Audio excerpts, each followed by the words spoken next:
अभंग गात आहे ते आता काही वेळामध्येच गाणार आहे।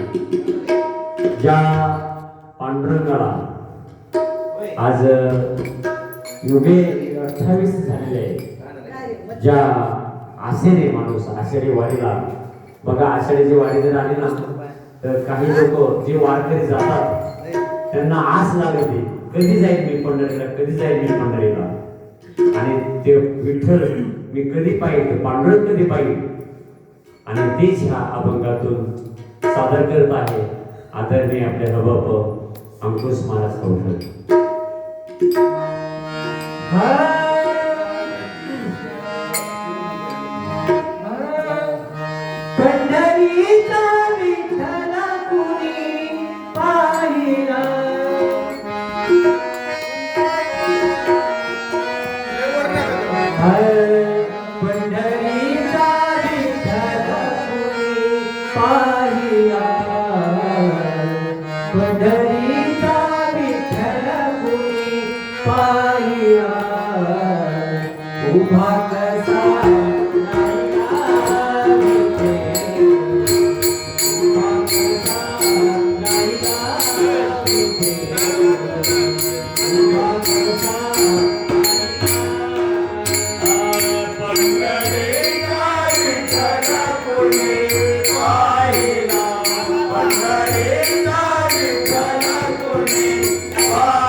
Thank you.